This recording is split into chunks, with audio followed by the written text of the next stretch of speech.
Tim Brown, qui est un des grands promoteurs de l'approche Design Thinking, dit qu'il n'y a rien de plus frustrant que de trouver la bonne solution à la mauvaise question. C'est pour cela que la phase de l'empathie est très importante. Elle va nous aider à nous poser les bonnes questions. J'appelle la phase de l'empathie la phase de l'éponge. Vous allez faire gonfler l'éponge au maximum. Faites le geste avec moi. On fait gonfler l'éponge au maximum en allant chercher le maximum d'informations pour comprendre notre problématique et les personnes que vous voulez aider. On fait gonfler l'éponge. Les 3 objectifs de l'étape de l'empathie sont très simples, mais pas simplistes, comme toute l'approche Design Thinking d'ailleurs.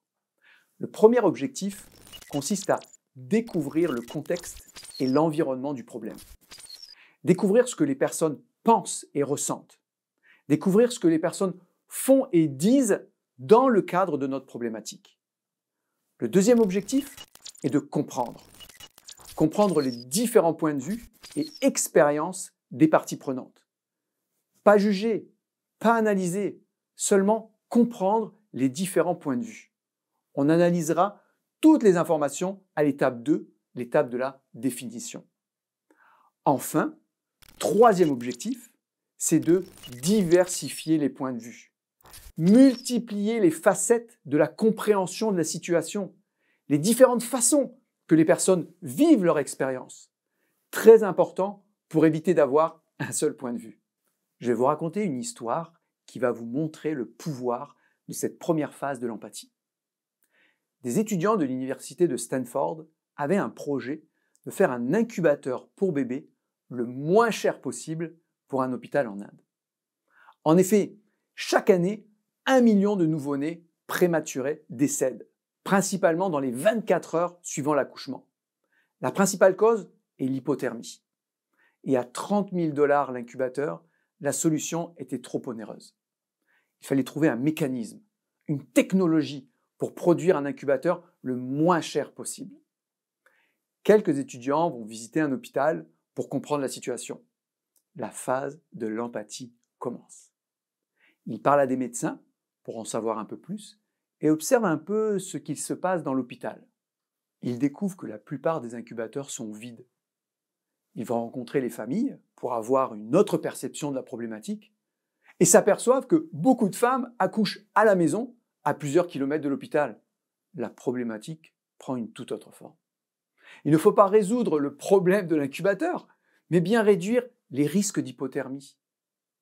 De ce projet en sort un sac de couchage spécial qui va garder l'enfant au chaud pendant le temps que les parents l'amènent à l'hôpital. Et ce, pour l'équivalent d'1% d'un incubateur. Aujourd'hui, ce projet aboutit à sauver 150 000 bébés. Vous pouvez voir rapidement, grâce à cette histoire, que la phase de l'empathie est primordiale pour bien comprendre toutes les facettes de la problématique et pas seulement quelques perceptions. Mais vous allez me dire, Fabrice, c'est bien beau ton histoire, mais qu'est-ce qu'il en est chez nous, dans nos entreprises, dans nos écoles? Eh bien, dans le domaine professionnel, une étude auprès des dirigeants d'entreprise a démontré que 85% des chefs d'entreprise sont d'accord que leur organisation est mauvaise dans le diagnostic des problèmes. Très bonne à trouver des solutions, mais beaucoup moins bonne à trouver les vrais problèmes. Je vais maintenant vous parler de l'approche Perro, qui va vous aider à partir à la découverte des différentes facettes de votre problématique. L'approche Perro, ça veut dire P pour panorama, E pour expérimenter, R pour rencontrer et O pour observer. Commençons par panorama. Le panorama consiste à prendre le temps de collecter toutes les informations reliées au contexte. Études de marché, statistiques, vidéos, articles, tendances, tout pour avoir un panorama de votre contexte. C'est très important car vous allez probablement découvrir d'autres aspects du domaine de la problématique. Je me souviens d'un projet dans lequel l'analyse du panorama a fait découvrir de nombreux aspects du contexte aux équipes qui travaillaient sur le sujet depuis des années. Un petit conseil, lorsque vous faites le panorama, faites comme si c'était la première fois que vous analysiez cet environnement. Ne vous laissez pas avoir par vos préjugés et vos a priori. Passons maintenant au « et » pour expérimenter. Vivez exactement les mêmes expériences que la personne pour qui vous voulez apporter une solution. Imprégnez-vous de son expérience. Passons maintenant au « R » pour rencontrer. Partez à la rencontre de votre cible grâce aux entrevues. Un peu plus tard, je vous donnerai 3 conseils en or pour réussir votre entrevue. J'offre aussi plus de conseils dans d'autres formations si vous désirez affiner votre expertise en entrevue. Et comme il y a parfois une différence entre ce que nous disons et ce que nous faisons réellement, nous avons finalement le O pour observer.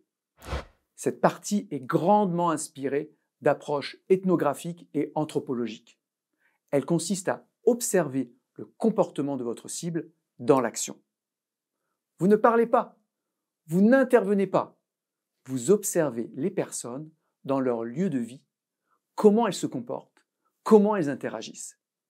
Si vous voulez innover dans le domaine des parcs ou des restaurants, allez dans des lieux et observez comment les gens se comportent et prenez beaucoup de notes. Lorsque vous allez utiliser l'approche Perro, vers quelle personne allez-vous vous diriger? Pas facile, c'est exactement ce que nous allons voir. Qui étudier? Qui rencontrer? Qui observer? C'est très important pour faire gonfler votre éponge avec de l'information pertinente. N'oubliez jamais que la diversité des personnes rencontrées aidera à mieux comprendre l'environnement de la problématique ou de votre projet. Vous allez vite comprendre ce que je veux dire par diversité. Commencez bien entendu par la personne cible, mais aussi les parties prenantes autour de cette personne, comme des prescripteurs, des fans, ou à l'opposé des non-consommateurs, voire même des réfractaires, pour bien comprendre l'avis de tout le monde. Vous pouvez aussi sonder des experts, des fournisseurs, le service après-vente, des organismes en lien avec la personne. Votre seule limite est le temps.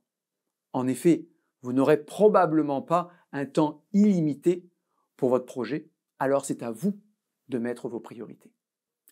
Je vous conseille de rencontrer environ 8 à 12 personnes par type de profil. C'est-à-dire que si vous voulez rencontrer des restaurateurs, eh bien, rencontrez 8 à 12 restaurateurs pour avoir assez d'informations pour déceler des comportements qui reviennent souvent et qui vont vous aider à l'étape 2 de la définition de votre question puissante. Dans d'autres formations, nous rentrerons un peu plus dans le détail des profils des personnes à observer et à rencontrer. C'est le moment du défi. C'est à vous de jouer. Vous avez défini votre problématique.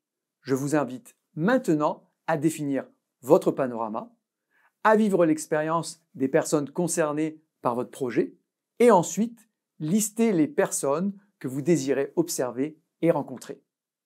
Prenez le temps qu'il vous faut et je vous donne rendez-vous à la prochaine vidéo pour vous donner les 3 conseils en or pour vous préparer à rencontrer les personnes choisies.